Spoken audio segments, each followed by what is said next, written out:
ಶನಿವಾರ ಭಾನುವಾರ ಬಂತು ಅಂತ ಅಂದರೆ ಸಾಕು, ಬಿಗ್ ಬಾಸ್ನಲ್ಲಿ ಯಾರು ಇರ್ತಾರೆ ಯಾರು ಹೋಗ್ತಾರೆ ಅನ್ನುವಂಥ ಕ್ಯೂರಿಯಾಸಿಟಿ ಅಂತೂ ಇದ್ದೇ ಇರುತ್ತೆ. ಅದರಲ್ಲೂ ಕಳೆದ ವಾರ ಅಂತೂ ಸಿಕ್ಕಾಪಟ್ಟೆ ಟ್ವಿಸ್ಟನ್ನು ಬಿಗ್ ಬಾಸ್ ಕೊಟ್ಟಿದ್ರು. ಇಬ್ಬರು ಹೊರಗಡೆ ಹೋಗೇ ಬಿಟ್ರು ಅಂತ ಹೇಳಿ ಸೀಕ್ರೆಟ್ ರೂಮಿಗೆ ಕಳಿಸಿದ್ರು. ಅದು ಸರಿಯಾಗಿರೋ ಘಾಟಿಗಳನ್ನೇ ಇಬ್ರು ಸೀಕ್ರೆಟ್ ರೂಮಿಗೆ ಕಳಿಸಿದ್ರು. ಅವ್ರದ್ದು ಸೀಕ್ರೆಟ್ ರೂಮಲ್ಲಿ ಕಥೆಯೆಲ್ಲ ವ್ಯಥೆ ಆಗಿದೆ. ಇವತ್ತು ವೀಕೆಂಡ್ನಲ್ಲಿ ಇದು ಕೂಡ ಕಿಕ್ ಕೊಡುತ್ತೆ. ಧ್ರುವಂತ್ ಮತ್ತು ರಕ್ಷಿತಾ ಮಾತಾಡ್ತಾನೆ ಇರಲಿಲ್ಲ, ಅವರಿಬ್ಬರನ್ನೇ ಆ ರೂಮಿಗೆ ಹಾಕಿದ್ದು. ಇಬ್ರು ಕೂಡ ವಿಚಿತ್ರ ಕ್ಯಾರೆಕ್ಟರ್. ಅವರಿಬ್ಬರನ್ನ ನೋಡಿ ಜನ ತಲೆ ಕೆಡಿಸ್ಕೊಬಿಟ್ಟಿದ್ದಾರೆ. ಕಿಚ್ಚ ಸುದೀಪ್ ಅವರು ಕೂಡ ಬಿದ್ದು ಬಿದ್ದು ನಕ್ಕಿದ್ದಾರೆ. ಇವರಿಬ್ರು ಕಂಟೆಂಟ್ ಕೊಡೋರೆ, ಇವರಿಬ್ರು TRP ಅನ್ನ ತರೋರೆ. ಹಾಗಾಗಿ ಇವರಿಬ್ರನ್ನ ಖಂಡಿತವಾಗಿಯೂ ಬಿಗ್ ಬಾಸ್ ಮನೆಯಿಂದ ಹೊರಗಡೆ ಕಳಿಸೋದಿಲ್ಲ.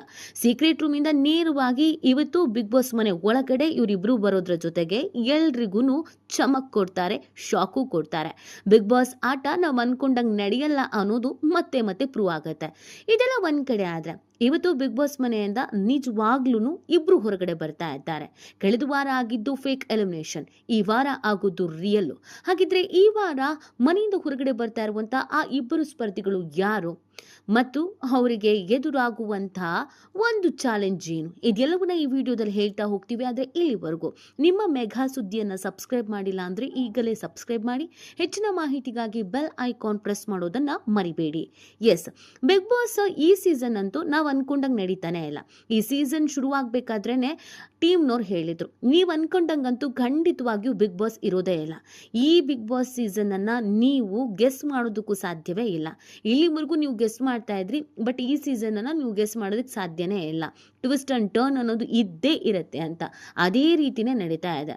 ಒಬ್ರನ್ನ ಇಬ್ರನ್ನ ಸೀಕ್ರೆಟ್ ರೂಮಿಗೆ ಕಳಿಸೋದ್ರಿಂದ ಹಿಡಿದು ಬೇರೆ ಬೇರೆ ರೀತಿಯಲ್ಲೂ ಕೂಡ ಇದೊಂದು ರೀತಿಯಾಗಿ ಮಜಾ ತರಿಸುವಂತಹ ಸೀಸನ್ ಆಗಿದೆ. ಇದೀಗ ಕಳೆದ ವಾರವೂ ಸೀಸನ್ನಲ್ಲಿ ಯಾರನ್ನೂ ಕೂಡ ಎಲಿಮಿನೇಟ್ ಮಾಡಿಲ್ಲ. ಸೊ ಹಾಗಾಗಿ ಇವತ್ತು ಯಾರನ್ನಾರು ಒಬ್ರನ್ನ ಮಾಡಲೇಬೇಕು. ಇಬ್ರು ಡಬಲ್ ಎಲಿಮಿನೇಷನ್ ಮೂಲಕ ಹೊರಗೆ ಹೋಗುವ ಸಾಧ್ಯತೆ ಇವತ್ತಿದೆ. ಈ ಬಾರಿ ವೋಟಿಂಗ್ ಲೈನ್ ತೆರೆದಿಲ್ಲ. ಸ್ಪರ್ಧಿಗಳ ಸಂಖ್ಯೆ ಕಡಿತಗೊಳಿಸುವ ಅನಿವಾರ್ಯತೆ ಇರೋದ್ರಿಂದ ಈ ನಿರ್ಧಾರವನ್ನು ತೆಗೆದುಕೊಳ್ಳುವಂತ ನಿರೀಕ್ಷೆ ಇದೆ. ದೊಡ್ಡ ಮನೆ ಆಟ ಮತ್ತಷ್ಟು ರೋಚಕವಾಗ್ತಾ ಇದೆ.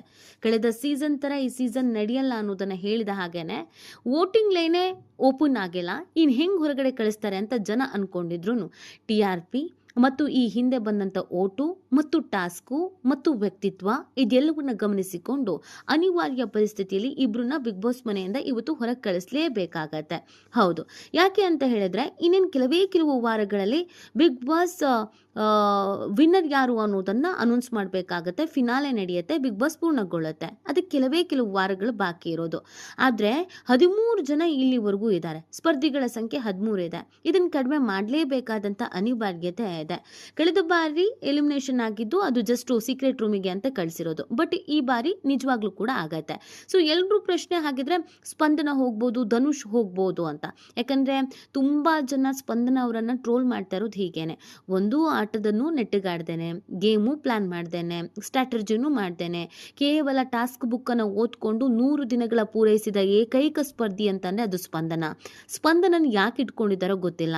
ಸ್ಪಂದನಗಿಂತ ಜಾಹ್ನವಿಯೇ ಬೆಟರ್ ಇತ್ತು. ಸ್ಪಂದನ ಚೆನ್ನಾಗೂ ಆಟ ಆಡಲ್ಲ, ನೋಡೋದಕ್ಕೆ ಚೆನ್ನಾಗಿದ್ದಾರೆ ಅಂತ ಇಟ್ಕೊಂಡಿದ್ದಾರೋ ಅದೇನೋ ಗೊತ್ತಿಲ್ಲ. ಇಲ್ಲಿವರೆಗೂ ಸ್ಪಂದನ ಬಂದಿದ್ದೇ ಆಶ್ಚರ್ಯ. ಆ ಹುಡುಗಿನ ಅದು ಯಾಕಾದ್ರೂ ಇಲ್ಲಿವರೆಗೂ ಕರ್ಕೊಂಡು ಬಂದ್ರು ಬಿಗ್ ಬಾಸ್ ಅನ್ನೋದು ಬಿಗ್ ಬಾಸ್ಗೆ ಗೊತ್ತಿರಬೇಕು ಅನ್ನೋದನ್ನ ತುಂಬಾ ಜನ ಕಮೆಂಟ್ ಮಾಡ್ತಾ ಇದ್ದಾರೆ.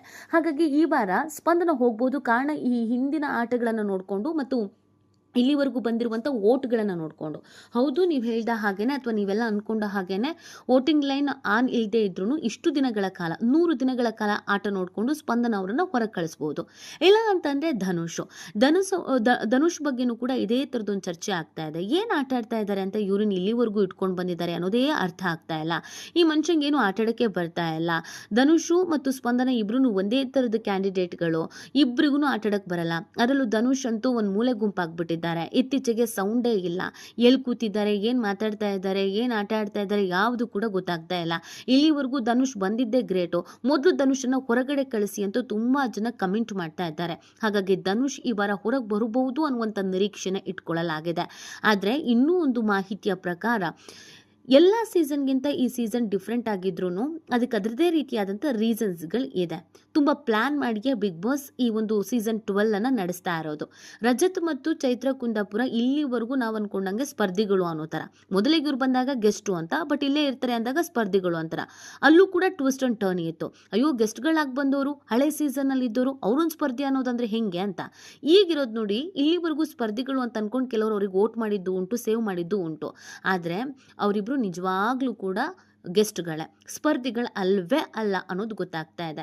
ಈ ಬಿಗ್ ಬಾಸ್ ಸೀಸನ್ 12 ಸ್ವಲ್ಪ ಡಲ್ ಆಗಿದೆ. ಯಾಕೋ TRP ಕಡಿಮೆ ಆಗ್ತಾ ಇದೆ. ಯಾಕೋ ಸಪ್ಪೆ ಸ್ಪರ್ಧಿಗಳು ಆಟ ಆಡ್ತಾ ಇದ್ದಾರೆ. ಈಗಿರುವ ಸ್ಪರ್ಧಿಗಳಿಗೆ ಆಟ ಅಂದರೆ ಏನು ಅಂತಲೇ ಗೊತ್ತಿಲ್ಲ. ಇವ್ರುಗಳಿಗೆ ಆಟ ಆಡೋಕ್ಕೆ ಬರ್ತಾ ಇಲ್ಲ. ಅದಕ್ಕೇನಾದ್ರು ಒಂದು ಮಾಸ್ಟರ್ ಪ್ಲಾನ್ ಮಾಡಬೇಕು. ಗೆಸ್ಟ್ ಅಂತ ಅಂದರೆ 2-3 ದಿನ ಅಥವಾ 2-3 ವಾರಗಳ ಕಾಲ ಗೆಸ್ಟನ್ನು ಇಟ್ಕೊಳ್ಳೋದಕ್ಕಾಗಲ್ಲ. ಅಥವಾ ಇಲ್ಲಿರುವಂಥ ಸ್ಪರ್ಧಿಗಳು ಅವ್ರನ್ನ ಸೀರಿಯಸ್ ಆಗಿ ತೆಗೆದುಕೊಳ್ಳಲ್ಲ ಅಂತ ಅವರನ್ನೂ ಕೂಡ ಸ್ಪರ್ಧಿಗಳು ಅಂತ ಹೇಳಿದರು.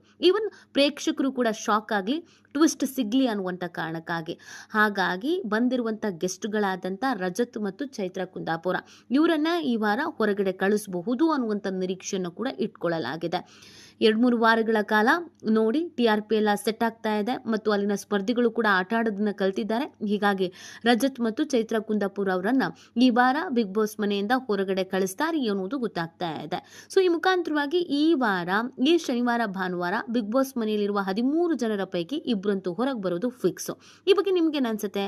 ಯಾರು ಹೊರಗೆ ಬರಬೇಕು, ಯಾರು ಅಲ್ಲೇ ಉಳ್ಕೊಳ್ಬೇಕು, ಯಾರ ಆಟ ಚೆನ್ನಾಗಿ ಅನಿಸ್ತಾ ಇದೆ, ಯಾರು ಸುಮ್ಮನೆ ಇಲ್ಲಿವರೆಗೂ ಬಂದಿದ್ದಾರೆ? ಈ ಬಗ್ಗೆ ನೀವು ಕೂಡ ಕಮೆಂಟ್ ಮಾಡಿ ನಿಮ್ಮ ಅನಿಸಿಕೆ ಮತ್ತು ಅಭಿಪ್ರಾಯವನ್ನು ತಿಳಿಸಬಹುದು.